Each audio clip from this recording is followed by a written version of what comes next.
There is a secret war waging within you, a battle without weapons, yet more consequential than any conflict on Earth. On one side stands a voice, soft but resolute, "You were made for more." On the other, a voice gradually growing louder with every choice you avoid, "Stay in line, sit down, be realistic." And for far too many, this silent war ends not in tragedy, but in something far more insidious: quiet surrender. A life half-lived, a dream postponed indefinitely, potential buried under the rubble of fear and distraction. Yet in 1937, amid the ruins of the Great Depression, one man refused defeat. Napoleon Hill, in the darkness of economic collapse, demanded the world wake up. He dared to claim that thoughts are not mere whispers but elemental forces. When focused with unwavering clarity and backed by burning desire, thoughts become magnets, drawing fortune, greatness, destiny to those brave enough to wield them. But Hill also sounded an alarm, one that resonates more powerfully today. Beware the drift. Drifting isn't failure. It isn't rejection. It isn't even idleness. Drifting is comfort that calcifies into complacency. It is the silence in your heart, once ablaze with potential, now chilled by routine. It's the man in middle age wondering what happened to his passion.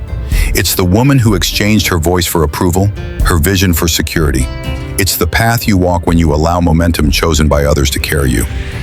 Our world is a cleverly disguised mausoleum of distraction. Pollution not of air, but of attention. We scroll more than we breathe, numb more than we act. Convenience is crowned king, and ambition is quietly entombed. But Hill, this man who stood where hope had died, insisted that the mind is the only true currency. If you do not govern your thoughts, someone else will, driving you not toward your dreams, but theirs. So here is the question: whose thoughts are you thinking? Are they your own, fired by hunger? Or are they borrowed, rented, manipulated by algorithms designed to keep you passive? Hill did not write for the masses. He wrote for you, the one whose soul whispers, "Ignite." He wrote for those tired of drifting and ready to dominate. Consider the first pillar Hill gives us: definiteness of purpose. Edison, Lincoln, Ford, Carnegie, each built an empire on a vision so vivid, so tangible, that doubt and despair recoiled. They didn't wander, they marched. Their ideas were not dreams, they were blueprints etched in steel and ink. And that blueprint was the point of everything they fought for. Do you have that clarity? Can you feel it, see it, smell it, even taste it? If you cannot, the world will hand you one of its own piecemeal distractions. Be practical, lower your expectations, wait your turn. Hill ripped that illusion from its roots and announced, "Success is a formula, not a lottery." Success isn't luck. It's mechanical, it's not gifted. It's forged in the fires of obsession. Ask yourself not, "How do I make money?" but "What will I build? What will survive you?" Because drifting tells you there will always be time. Next week, next decade. But drifting lies, whispering comfort while stealing your destiny. Hill declared living without purpose the greatest sin, and purpose is not something you find, it is something you decide. You carve it from your doubts, etch it into your bones, whisper, "This is who I will become." Not tonight, not tomorrow, now. Because you were born to create, not consume. You were made to shape worlds, not just observe them. That is what Hill understood.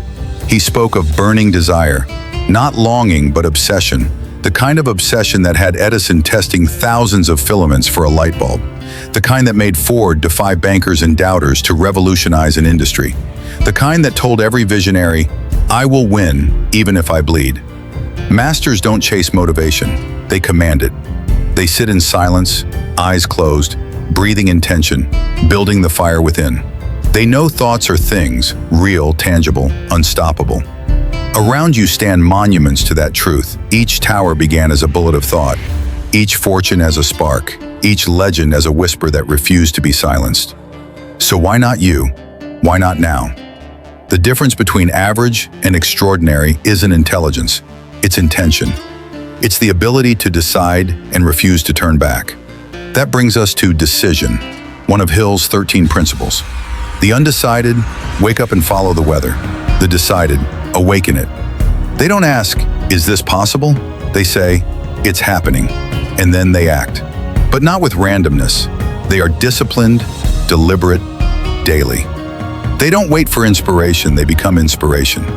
Because the world will offer 1,000 excuses, comfort, doubt, fear.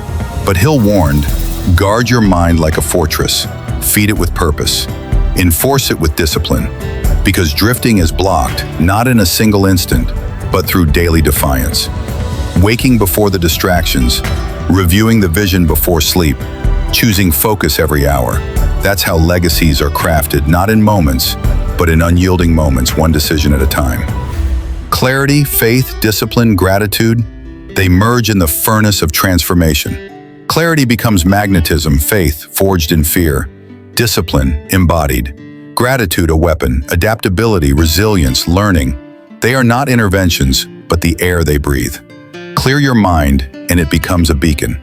When you train it, others seek its light. When you steal it, you become unstoppable. You are not here to drift. You are here to design, to define, to demand more, from yourself and from life. The soul wants revolution, not rearrangement. It wants an anthem, not ambience.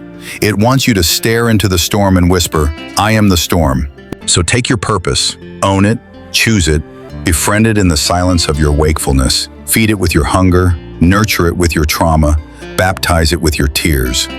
Build the discipline that refuses to surrender. Build the system that churns your intention into momentum. Build the habits that sculpt your identity.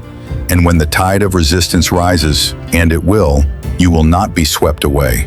You will stand, because your purpose is not fragile, it is forged, and it is no longer optional. See the horizon, even if it's obscured. Smell the smoke of your ambition.